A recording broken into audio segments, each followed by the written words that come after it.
Il est pas dans le véhicule? Il est dans le tunnel là-bas.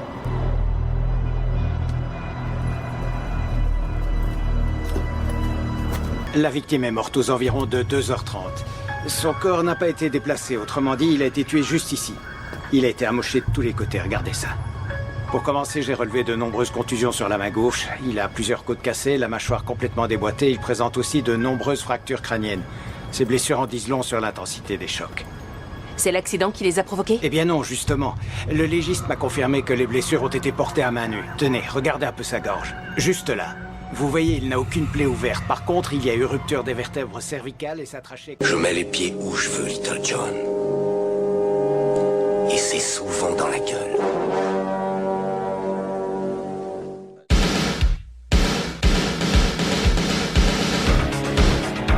Je connais le kung-fu.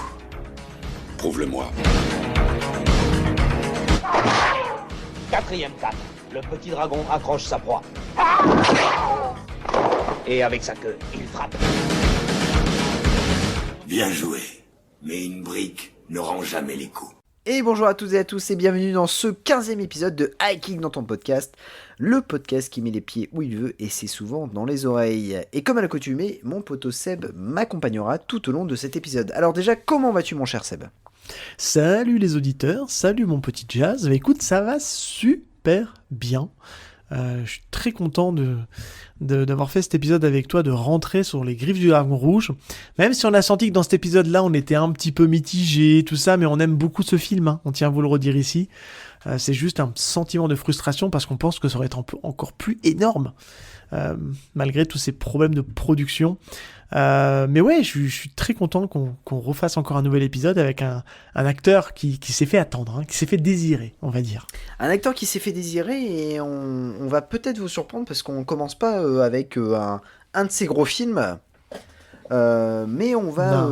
Trop facile. Ouais, trop facile. Alors, moi je le prends comme ça, avant de commencer cet épisode, qui est pour moi un thriller, un peu. Oui, complètement. On va répéter le concept, hein. Donc on a choisi un film d'arts martiaux dans lequel on va revenir sur une scène qui est pour nous emblématique et qui à elle seule mérite qu'on s'intéresse au film. Bien évidemment, au préalable, on vous parlera du film, de l'art martial pratiqué par le comédien ou la comédienne, du casting, des anecdotes, et on vous donnera notre avis. Alors mon cher Seb, aujourd'hui on va parler de Donnie Yen. Et oui, enfin, voilà, il rentre dans le podcast, Hiking dans ton podcast, et on va parler de lui dans un film qui n'est pas connu de tous. C'est Kung Fu Killer, alias Kung Fu Jungle. Tout de suite, la bande-annonce.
Alors, attention, Kung Fu Jungle ou Kung Fu Killer, ça dépend, c'est vous qui choisissez, il existe dans les deux titres.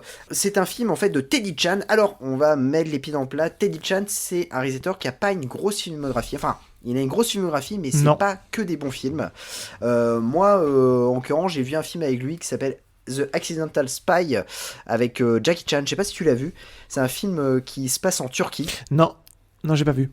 C'est en fait, on va dire que le film est sorti comme si c'était un film américain, parce que c'était l'époque de Tuxedo, c'était l'époque de Rush Hour et autres, et en fait, non, c'est pas du tout, c'est un film hongkongais qui a été tourné en Turquie. L'affiche est mensongère parce que, en fait, on voit deux filles qui ne sont pas du tout dans ce film-là, et le film n'était pas terrible, notamment, ça a été un des des plus gros échecs pour Jackie Chan à Hong Kong.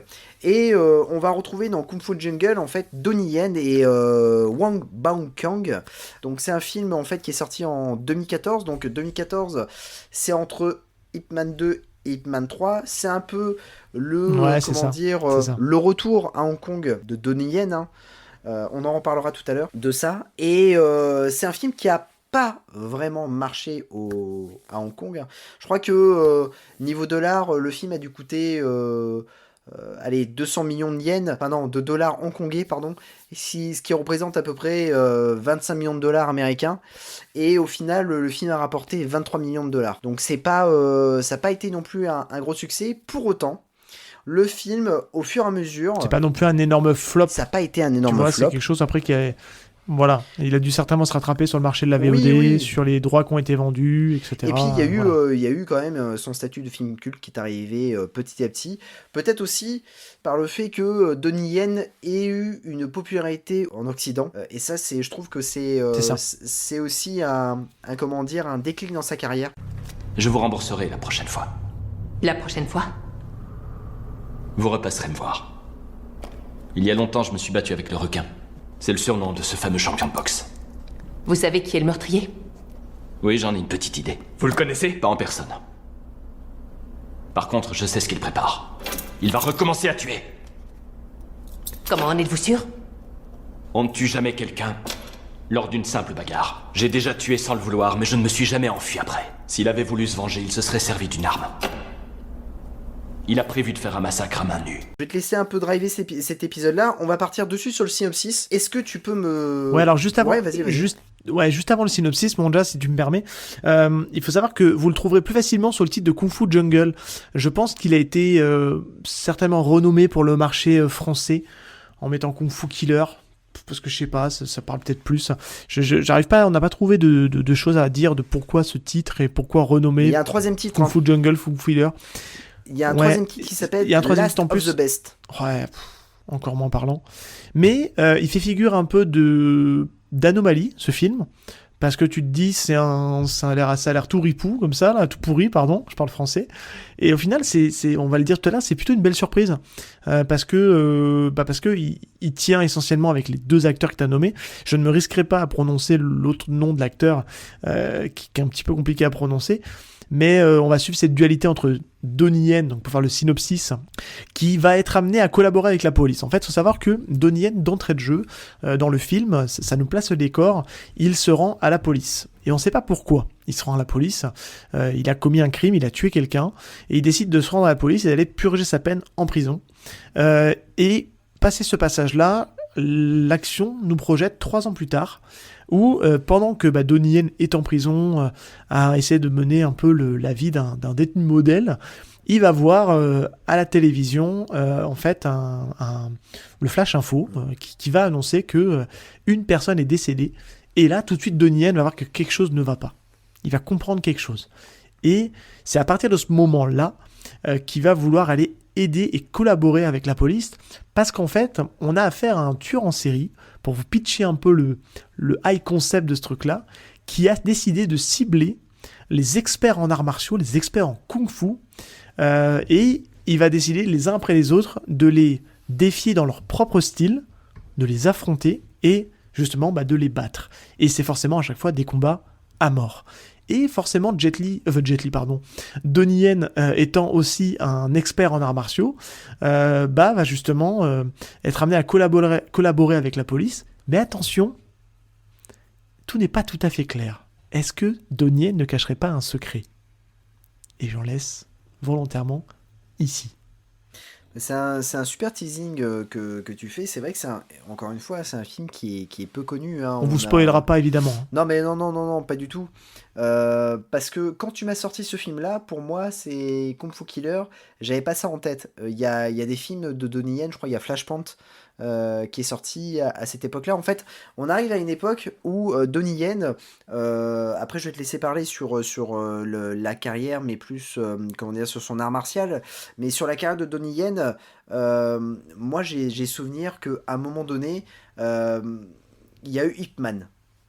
Et quand il y a eu Ip Man, en fait, Ouais. c'est à partir de ce moment-là qu'on a vu popper des DVD de Donnie Yen. Donc, il y a eu Flashpoint, il y a eu Kung Fu Killer. Il y en a eu plein qui sont sortis. Bah, il y a eu, je crois qu'il y a, comment dire, alors c'est pas Tiger Cage, mais c'en est un de Wilson Yip.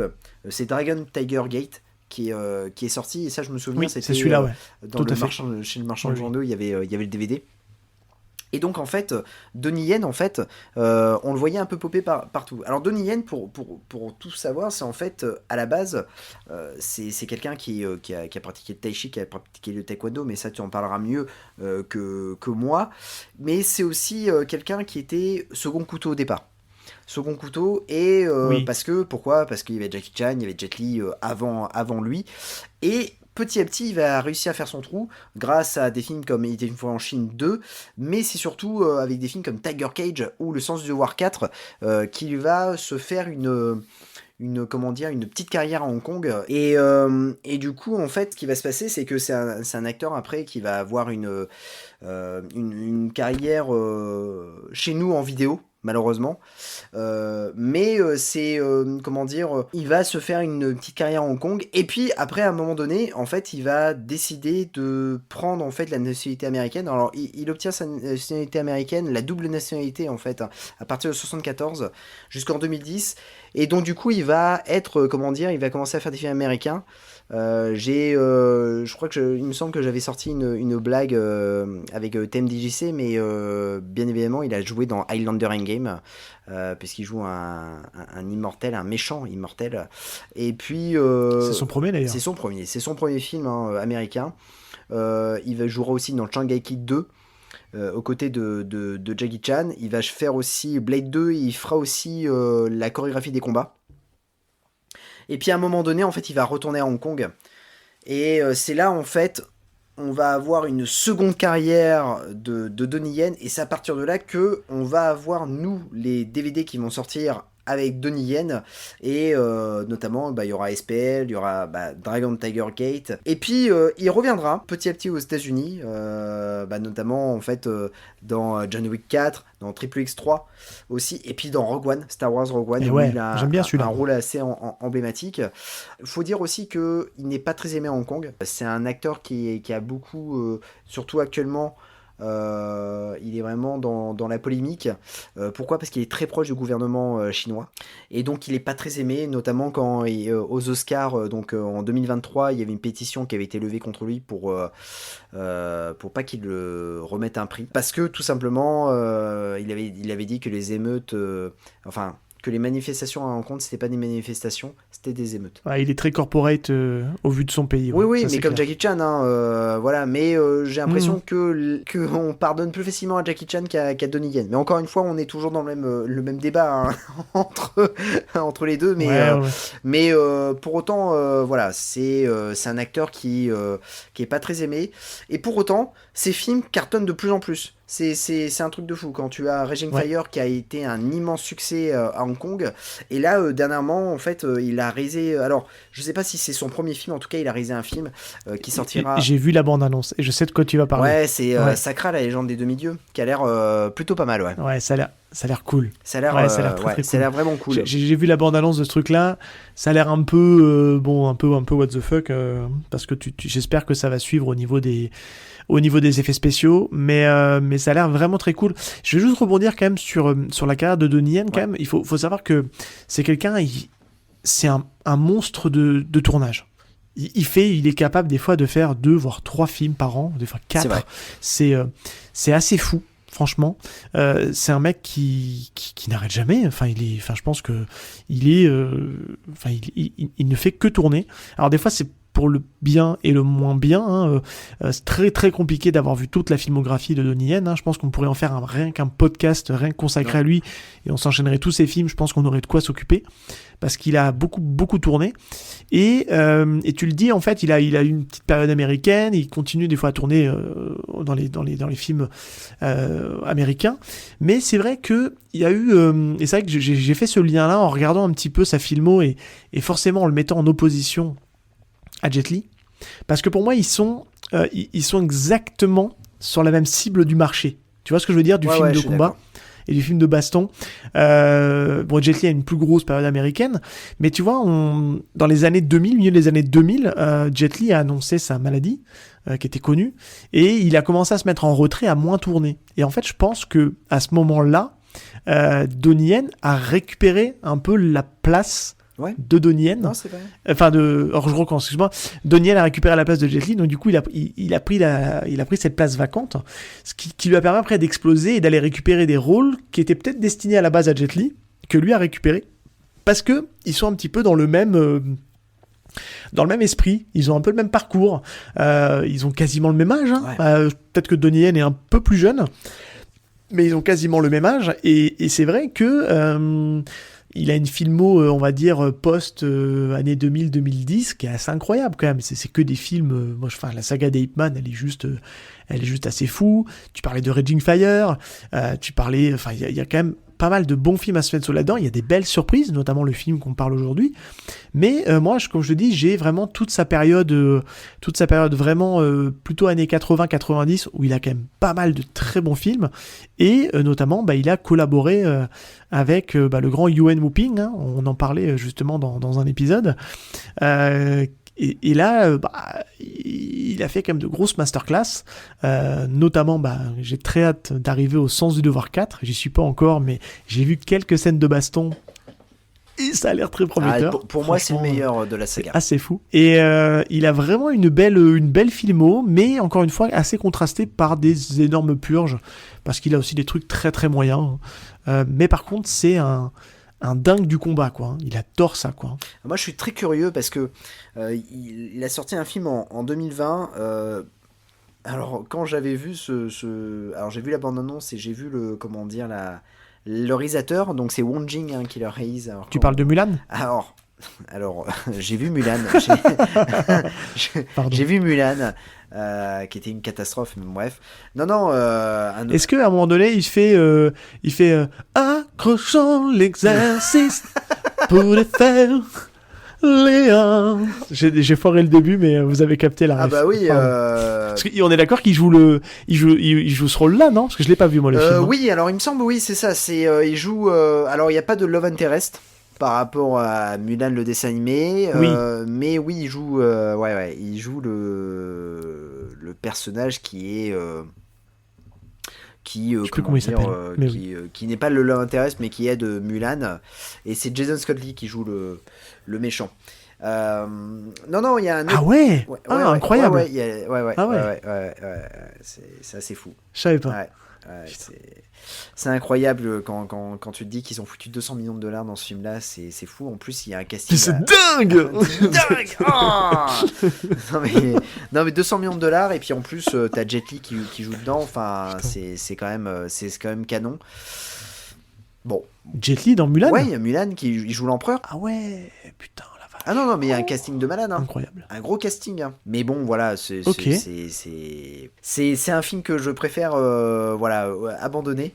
Mais il y a un truc... donc le film dont je voulais te parler, et je pense que ça va te faire rire. En fait, quand tu dis qu'il est capable de jouer dans des bouses, oui, ça c'est vrai. Il a joué notamment dans un film qui s'appelle Hunter the Fat Dragon. J'ai vu la bande-annonce. Quand j'ai vu le réalisateur, je me suis dit, oh putain, ok... C'est bon, je l'ai, c'est Wong Jing. Wong Jing, c'est quand même Nicky Larson et Jackie Chan. Ah. Et ouais, tout à fait. Donc c'est de la comédie, plein quoi. d'autres films. Hein.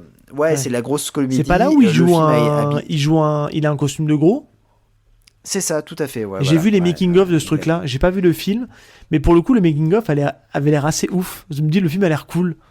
Mais juste avec le making-of. Hein. Ouais, après j'ai vu la bande-annonce, ça avait pas l'air ouf. Le film n'a pas marché.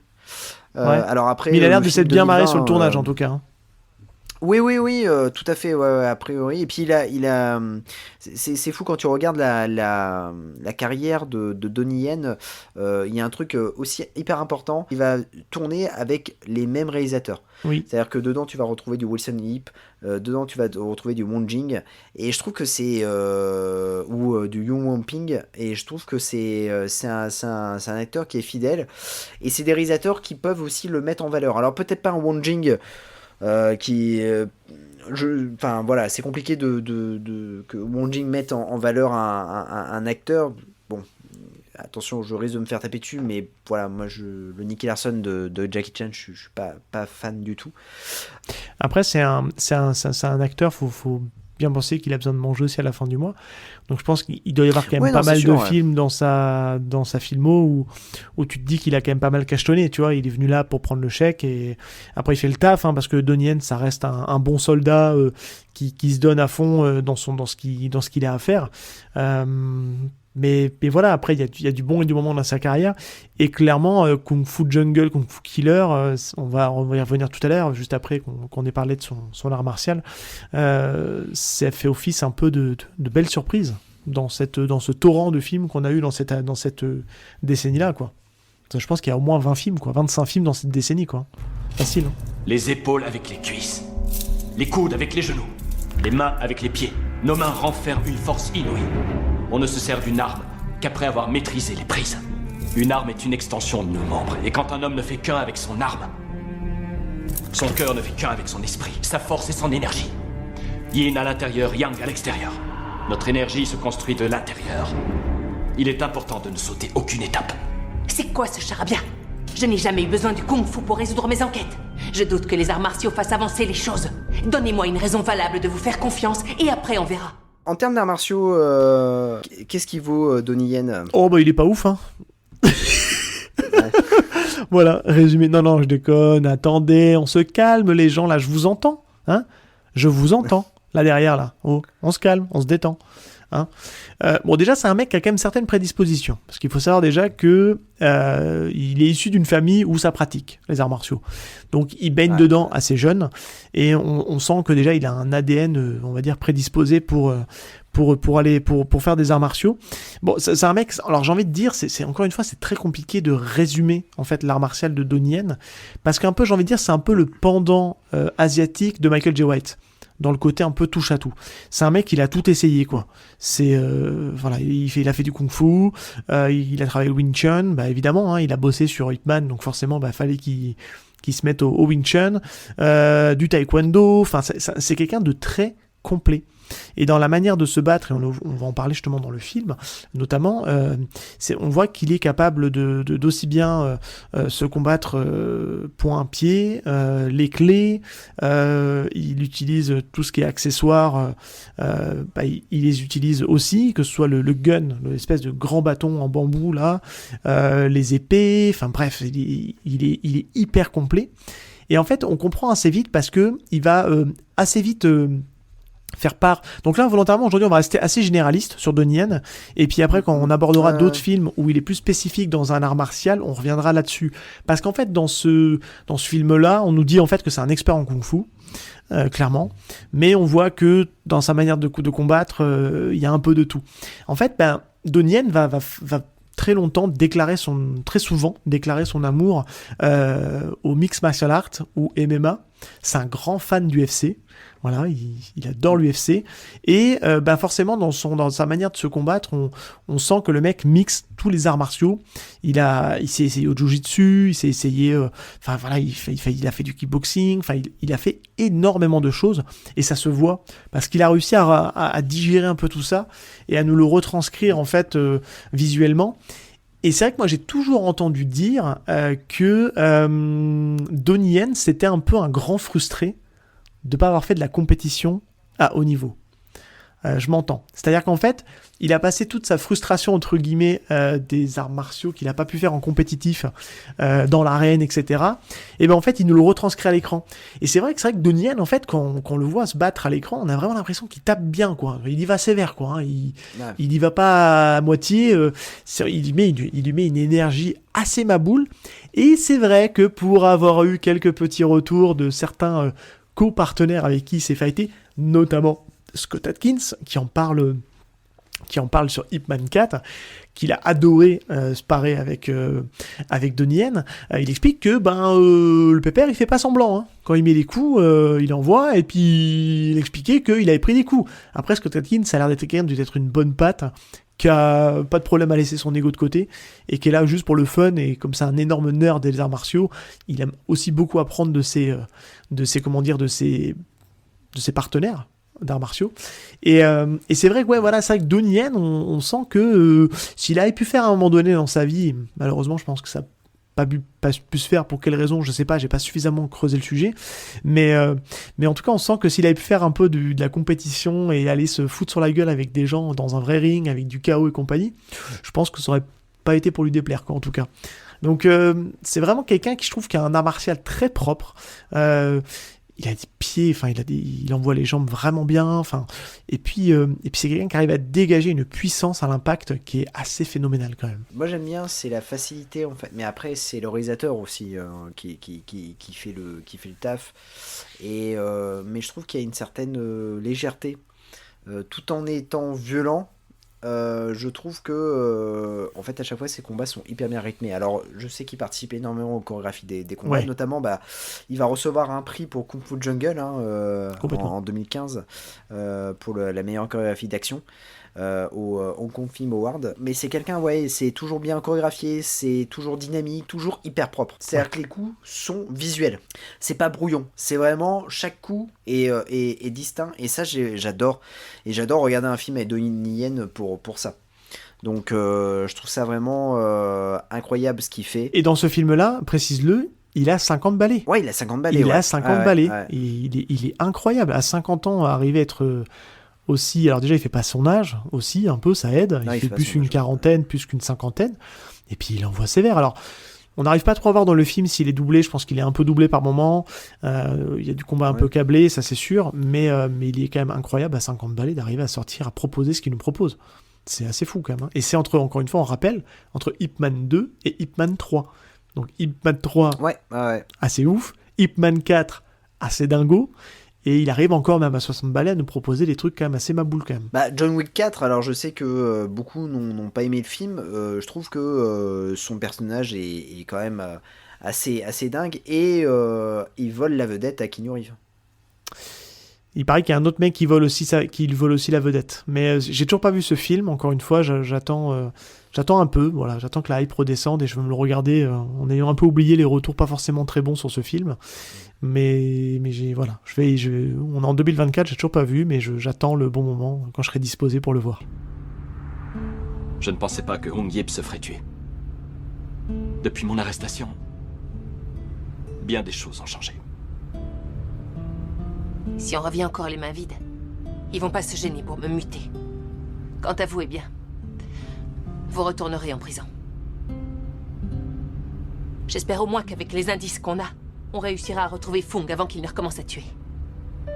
Si le sang qu'on a retrouvé sur l'épée correspond bien au sien, ça veut dire qu'il est blessé. Et s'il est blessé, il y a de fortes chances que ça le ralentisse. J'ai besoin de temps pour trouver sa prochaine victime. Je dois faire des recherches dans le milieu du kung-fu. Alors avant de passer à notre avis, je vais juste te voir un petit peu si t'as pas repéré quelqu'un que tu trouvais un peu familier dans ce film. Dans la scène de la prison, à un moment donné, on a le droit, alors c'est pas celle-là qu'on a retenue, on tient à vous le dire, on a le droit à une belle scène de bagarre, où Donnie Yen est un contre peut-être 20 détenus, et il leur met tous une misère monumentale, qui est d'ailleurs une super scène d'ouverture. Est-ce que tu as reconnu l'acteur qui est un petit peu qui a pris du poids hein, entre ce film-là, le film auquel je pense, et celui-là? Est-ce que tu as reconnu un certain acteur un peu familier? Je sais pas. Eh ben, figure-toi que moi, ça m'a un peu tracassé parce que j'ai revu ce film-là et il n'était pas si loin qu'un autre film qu'on avait ensemble qui s'appelle Le Sens du Devoir 2. Et il y a un acteur en commun entre ces deux films. Et c'est un acteur qui malheureusement nous a quittés il n'y a pas longtemps, qui est décédé très jeune, 65 ans. L'acteur, c'est, désolé pour la prononciation, c'est Mang Hoi qui joue Aspirine dans Le Sens du Devoir, donc il joue un des trois larrons. Ah putain, oui, ouais. Qui... D'accord, ok, ouais. Ok. Voilà. D'ailleurs, c'est le personnage qui, à la fin, je l'ai pas du tout. attrape le flingue et flingue le parrain de la mafia. C'est ce personnage-là. Et il a pris du poids, mais on reconnaît, parce qu'il a sa petite trogne, et il a un tout petit rôle, mais il est dans ce film. Donc voilà, j'étais très surpris de le voir là, et à la fois content, et quand j'ai appris récemment qu'il était parti, je dis merde, fait chier quoi. Je l'ai vu il y a pas si longtemps que ça en fait, le mec. Donc voilà, c'était juste pour introduire. Ouais. C'est marrant ce que tu dis, parce que c'est un film... Alors en revanche, moi j'ai vu d'autres caméos, parce que c'est un film qui a des guests assez impressionnants. Il y a quand même Raymond Cho. Bah oui. Raymond je te Cho, laisse. t'as Kirk Wang, donc Oui. Raymond Cho qui est le directeur de la Gun Invest. Ben oui, tant qu'à faire. T'as Sharon Young, donc voilà, t'as quand même, et puis t'as le réalisateur aussi qui Teddy Chan qui se permet de faire un petit caméo. Oui. Donc voilà. Alors je sais pas pourquoi justement, pourquoi autant de caméos. Est-ce que c'est un film particulier? J'ai pas trouvé assez d'informations pour parce que parfois tu vois il y a des films anniversaires ou des films Ouais. qui J'ai l'impression, voilà, où j'ai il y a- l'impression qu'ils sont. il se fait pour une occasion spéciale. Ouais, j'ai l'impression qu'ils sont potes pour moi et que c'était un. En fait, on sent, Ouais, je ouais. trouve que même si le propos est assez grave, on sent qu'il y a quand même on sent la bonne humeur sur ce film. Enfin, on sent que les acteurs sont contents d'être là. Et donc, je pense qu'en fait, c'était un film, voilà, où je pense que Donnie Yen a mis un peu de sous aussi. Il me semble. Je crois qu'il est aussi à la production de mémoire. Je crois que j'ai lu ça Ouais, sur ouais, les. ouais, ouais. Sur le générique et clairement je pense qu'ils se sont fait plaisir, ils ont fait un gros kiff. C'est un film dans sa construction en fait qui est vraiment assez classique mais qui est assez efficace. C'est ça que j'aime bien dans ce film, c'est qu'en fait on parle d'un postulat de départ où en fait on a donc Donnie Yen qui est associé à la police hongkongaise et qui va enquêter en fait sur un tueur un peu maboule, un peu taré, qui a une particularité, qui a une jambe plus courte que l'autre. Ça faut le dire. Je trouve assez rigolo de voir qu'il a un réhausseur en fait avec une de ses jambes.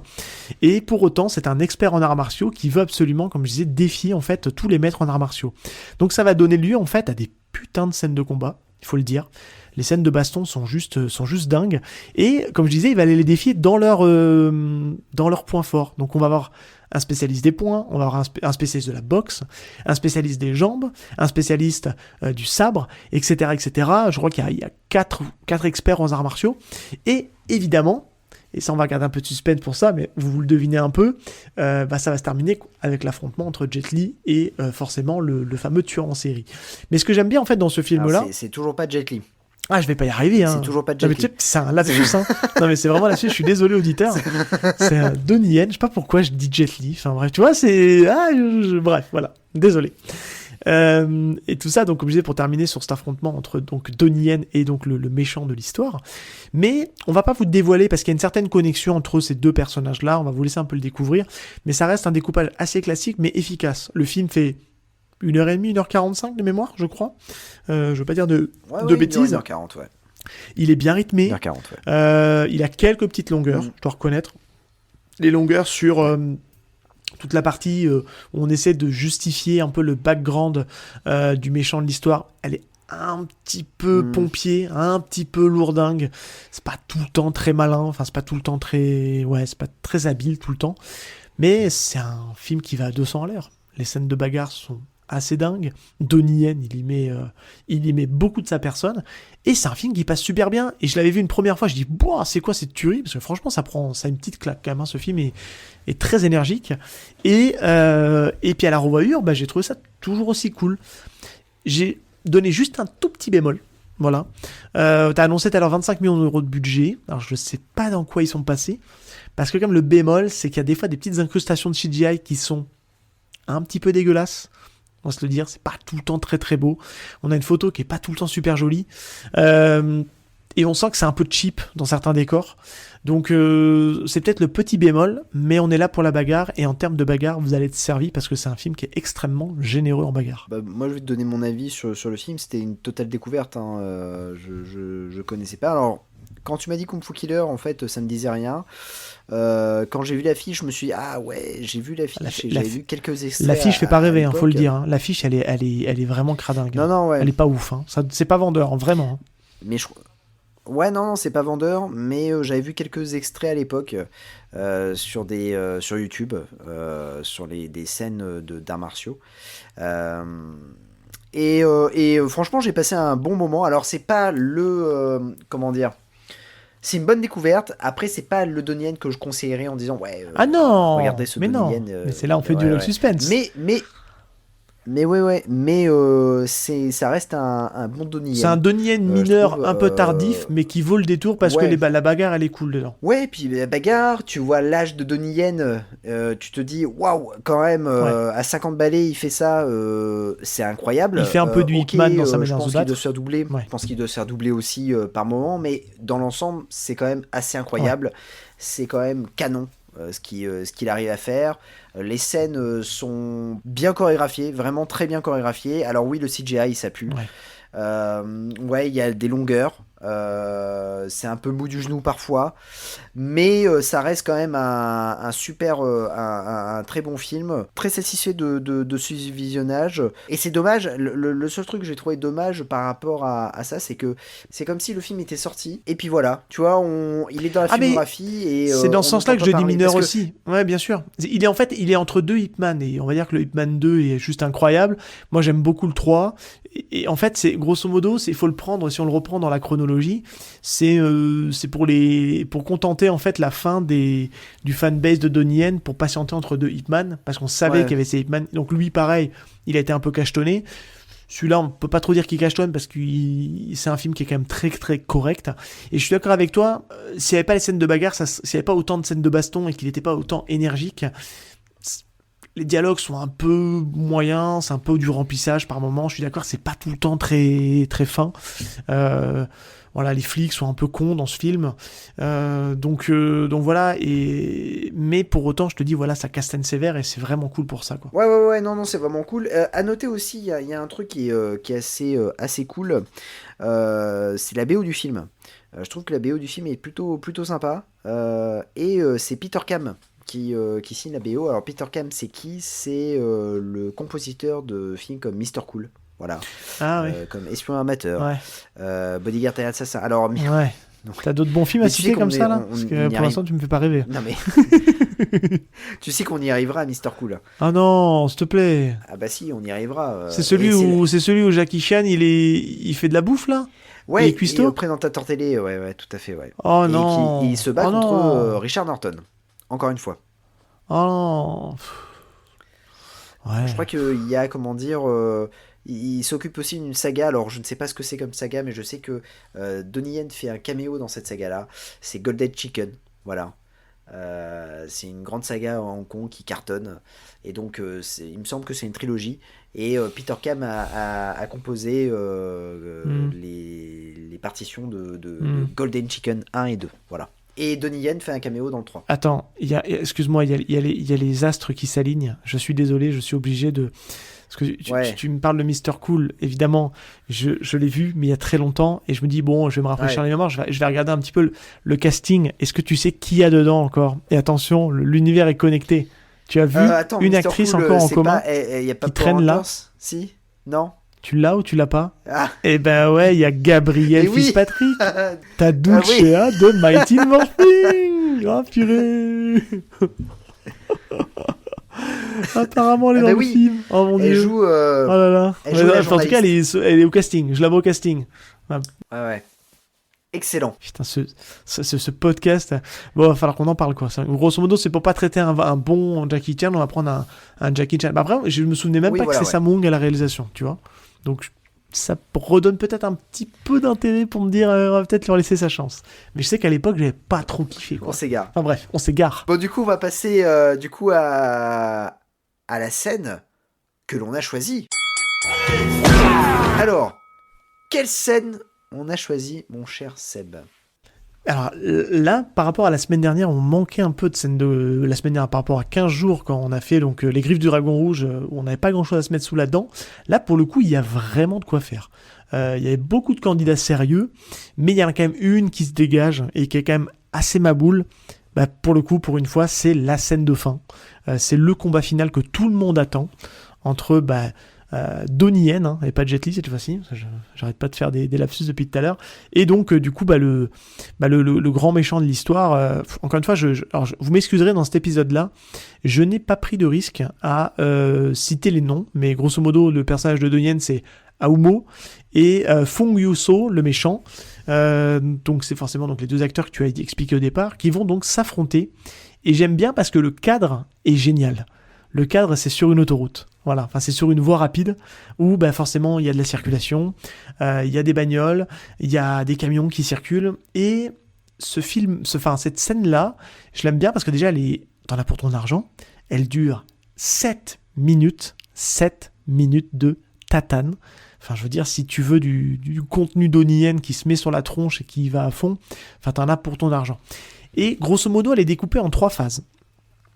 une première phase où ils vont se jauger tous les deux en combat à main nue, où ils vont vraiment se mettre sur la tronche, et ça va envoyer sévère, ça va envoyer vraiment le bousin. Et ce que j'aime beaucoup, et à chacun leur tour, ils vont se renvoyer la balle. Ça reste un combat, mais c'est aussi, globalement, ça reste un film qui est dans les traditions.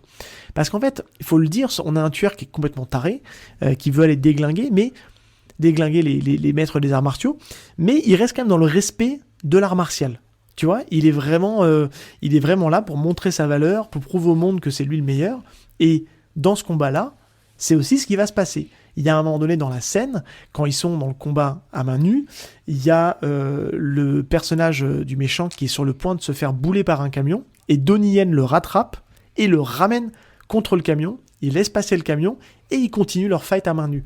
Donc, c'est à la fois un tueur en série, mais Donnie Yen, quelque part, a aussi commis un meurtre, faut le rappeler, mais ça, on ne veut pas trop vous en dire, on vous laisser quand même découvrir ce petit twist et ce petit élément de scénario qui est quand même intéressant. Mais il se fout sur la gueule dans les règles de l'art. Donc c'est plutôt intéressant. Et je vais déjà te demander, toi, un petit peu ce que tu en as pensé, parce qu'on l'a choisi ensemble, cette scène-là, un petit peu ça, les commentaires, et après je t'emmènerai sur la deuxième, et après la dernière partie, mais déjà, ne serait-ce que le combat à main nue, qu'est-ce que tu en as pensé? Moi, je trouve que c'est quand même assez ma boule, il y a un peu de câble, mais c'est quand même d'une énergie Ouais, assez le film, folle. comme je disais, hein, ce que j'apprécie dans ce film-là, et c'est pour ça que j'ai quand même apprécié le film, c'est que, en fait, cette scène-là, elle est assez emblématique, parce que 7 minutes, elle tient le spectateur en haleine, il y a... c'est hyper bien chorégraphié, c'est hyper bien filmé. Je trouve que Alors, je sais pas, hein, parce que Teddy Chan, quand tu vois sa filmographie, alors encore une fois, je suis pas un expert hein, de sa filmographie, voilà, j'ai pas vu tous ses films, mais j'en ai vu quelques-uns. Et quand je vois Kung Fu Killer, quand je vois les scènes d'action, je me dis, il est pas tout seul. Non, ouais, il est pas tout seul. C'est sûr. Il est pas tout seul. Ouais, il y a Donnie Yen derrière. Non, il me semble en plus que je crois que, je veux pas dire de bêtises, mais ça serait à revérifier, je l'avais préparé au moment du film, mais il me semble que Donnie Yen est au réglage des chorégraphies de combat sur ce film, et je mettrai pas ma main à couper, mais je pense qu'à mon avis, Donnie Yen doit mettre son nez, ne serait-ce que, parce qu'il y a un côté hyper virtuose dans la chorégraphie des combats, et après le reste du temps c'est un film quand même assez plat, assez mou du genou quand c'est de la parlotte, etc. Et là sur cette scène là qui se passe de nuit, on l'a pas dit, on voit moins la CGI, ouais. Donc c'est moins dérangeant de nuit, je sais pas pourquoi, mais en tout cas on la voit parce que moins de lumière, et encore une fois c'est un combat assez virtuose, et si tu le veux bien, on a la deuxième partie. On a à un moment donné un camion qui va avoir un problème et qui va perdre une grosse partie de son chargement de bambou, et ça va donner le prétexte à nos deux combattants de se fighter au gun, donc l'espèce de bâton de bambou là, et là on se rend compte, Donnie Yen il est quand même archi bon, l'autre aussi, et le méchant va lui renvoyer la balle, parce qu'à un moment donné Donnie Yen va perdre le gun, et du coup l'adversaire, pour toujours être dans le respect et d'être loyal dans le combat, va lui renvoyer son bâton pour qu'il termine le combat au bâton comme c'était prévu. Et c'est cette scène-là, pareil, au bâton, elle est assez dingue, quoi. Ça tape dans tous les sens. Il y a du câble, évidemment, mais ça dégage une énergie tellement folle. Moi, c'est ce que j'adore dans cette scène-là, c'est que ils se battent. Il y a les voitures qui passent à côté. Ça passe à un poil de cul à chaque fois. Ah ouais, putain. Ouais. Les mecs n'ont pas peur. Tu vois ce que je veux dire? Enfin, je veux dire, ils s'en foutent. Le but, c'est se foutre sur la gueule. Il y a des poids lourds, il y a des voitures qui passent, bam, ils s'en foutent, ils les esquivent, allez, on attaque de nouveau. Je trouve ça incroyable. Non mais on dirait un jeu vidéo en fait. Oui, on dirait un jeu vidéo. Non mais tu sais, où tu changes de scène de combat, c'est ouf. Et puis on a un hommage aussi un peu aux années 70, un peu à toute cette tu sais, les Shaw Brothers et autres. Sur les zooms. C'est pour ça qu'il y a certains caméos. Mais oui, tout à fait. Ouais. Sur les zooms, tu vois, des gros plans à un moment donné de Donnie Yen avec son bâton. Je trouve que c'est quand même assez incroyable. Tu vois, je veux dire, on a quand même un certain hommage voilà, à toutes ces parties des années 60-70 qui ont marqué aussi le cinéma asiatique. Et donc, non, franchement, cette deuxième partie, elle est assez folle. Et tu vois, il m'a accueilli là le film parce que je m'attendais pas à ce qu'ils sortent les bambous. Mais ouais, puis tu sens qu'en plus, les deux s'amusent comme des fous, quoi, tu vois, ils sont à fond dans ce qu'ils font. Ouais. Elle dégage une telle énergie, et encore une fois, on rappelle, le concept de l'émission, même si les autres bassons sont très cool, vous regardez juste celle-là, quoi, vous tapez sur YouTube Carrément. Kung Fu Jungle Fight Scene, c'est celle-là qui va sortir en premier, et vous allez regarder, elle est complètement maboule, c'est 7 minutes complètement ouf, et c'est là que j'aime bien, et c'est pour ça que je disais tout à l'heure, il y a un côté très jeu vidéo, il y a un moment donné, on va passer dans la dernière partie du combat, où c'est ce que je l'ai appelé le mode furie. Le mode furie, où on a le grain de l'image qui va légèrement changer. Ouais, c'est vrai. Et on a Donnie Yen qui va passer en mode furie, mais en mode un peu à la Ip Man, tu sais, où il va commencer à accélérer les coups. Les impacts vont faire très mal. Et il va lui mettre, parce que c'était à peu près équilibré là quand même dans ces deux parties d'affrontement. Là, il va prendre clairement le dessus, il va lâcher les chevaux, et il va lui mettre une rouste, mais sévère. On se dit putain, comment est-ce qu'il a pas réussi à lâcher un coup. Et là il y a une espèce de virtuosité dans la baston qui est assez folle, et là tu te dis putain, mais c'est pas fini, ils ont encore de la ressource, et là il donne tout ce qu'il a, et c'est là où, pour ça je veux pas trop vous en dire, parce que il y a un moment donné, il est en tôle pour une raison, voilà, et c'est à ce moment-là que sans nous le dire, on nous ramène à ces démons du passé, et il est sur le point de l'achever. Et en fait, c'est fait étonnant, la journée de la chute, parce qu'on se doute bien que c'est le méchant qui s'avoue vaincu. Et qui met les bras en haut, et qui s'arrête de combattre, et ça se termine là, quoi. Et c'est assez fou, quoi. Enfin, tu te dis, waouh, mais quel combat, quoi. Quel combat, quoi. Ouais. Mais en même temps, en fait, quand tu vois, il le porte sur lui, Donnie Yen, il est fou. Tu vois, tu vois, quand il s'énerve, à un moment donné, t'as un grand sourire, voilà, il est prêt à en découdre, et en fait, on lâche le chien, quoi. C'est ça, c'est vraiment... Et c'est assez impressionnant. Alors, le seul petit point négatif sur cette dernière partie, je trouve, il y a énormément de ralentis. Mais énormément de ralentis sur cette dernière partie. Tu sais, quand il donne des coups de poing, on voit bien son poing se lever, le majeur, juste, la phalange du majeur, tu vois. On sait très bien qu'il va frapper. Ouais, mais je les aime bien, moi. Et là, bam, ils sont bien utilisés, je trouve. Tout doucement, tu vois, ça va être... Enfin, je trouve, voilà, c'est le petit point négatif sur cette scène-là. Après, en même temps, je suis pas trop d'accord avec toi, parce que je trouve qu'ils sont bien utilisés pour le coup. Mais après, on a le droit de pas être d'accord. Hein. Ah ouais, non, c'est sûr. Mais tu vois, pour moi, c'est le dernier petit truc sur les 7 minutes, voilà, où je me dis, un peu dommage, mais en revanche, le fait que le méchant s'avoue vaincu, voilà. Tu te dis, bon, ouais, ce film me cueille. Bravo. Ouais. Et la chute, elle est bien, parce qu'en fait, on s'en fiche, c'est pas un spoil, parce que, encore une fois, je trouve que c'est plutôt le déroulé et le chemin qui est intéressant, mais on revient c'est une boucle en fait, ce film. Le personnage de Donnie Yen retourne en prison vis-à-vis de ses co-détenus. Maintenant on sent qu'il a ce statut de respect qu'il n'avait pas avant, mais qui, en leur mettant une branlée, maintenant il a le respect des entre guillemets des parrains en fait de la prison, et puis on le voit finir par sortir de prison, et il va embrasser un peu sa destinée. Et parce que on vous a pas tout dit, parce que c'est pas le but non plus. Découvrez, il a un love interest, Donnie Yen, il y a un lien aussi avec la personne avec qui il est, etc. Enfin, on vous a passé quand même pas mal de détails pour se concentrer vraiment sur le côté martial, parce que c'est un film, encore une fois, on le répète, a beaucoup de choses à offrir martialement, et est vraiment très intéressant dans sa réal martiale. Après, tout le reste, c'est assez plan-plan, mais c'est pas désagréable, c'est un film qui passe très vite quand même. Hein. Et petit point important, c'est un film qui est accessible assez facilement, puisqu'il est, à l'heure où on enregistre, il est dispo sur Prime Video, donc à la fois en VO et en VF, donc aucune raison de le louper. Bah oui, il est disponible sur Prime Video, il est disponible sur YouTube dans une qualité plutôt convenable. Donc et puis il est disponible bien évidemment en DVD.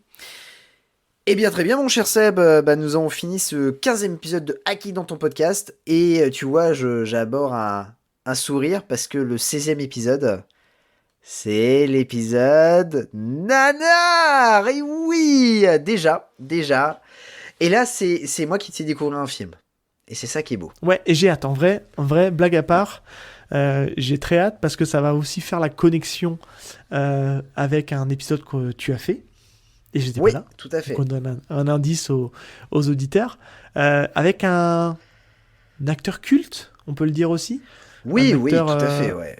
Moustachu. assez culte de cette période, on va dire. Moi, j'ai hâte. Voilà, j'ai hâte parce que c'est un film que je connais pas et que les conditions de visionnage vont être très cool. Et on fera à ce moment-là, tout ce qui doit se faire à ce moment-là. Vous comprendrez pourquoi je laisse autant de doutes, mais j'ai très hâte de le faire. Et puis en plus, tu vas le visionner en haute définition. Et ça, c'est beau. Oui, bah c'est dans ce sens-là que je dis que Ouais, j'ai c'est ça, ouais. des bonnes conditions de visionnage à venir et ouais, j'ai très hâte. Ouais, c'est on va dire un nanar culte en Blu-ray, je vous tease un peu, qui est connecté plus ou moins à des anciens épisodes du podcast. Si vous connaissez un peu ce qu'on fait, vous avez normalement le film. Bon, bah, très bien, mon cher Seb, on se retrouve dans 15 jours pour le nanar. Et puis, n'oubliez pas, les auditeurs, nous mettre 5 étoiles sur vos applis de podcast afin que l'on soit référencé. On fait des bisous. Ciao, à plus. Et ciao tout le monde!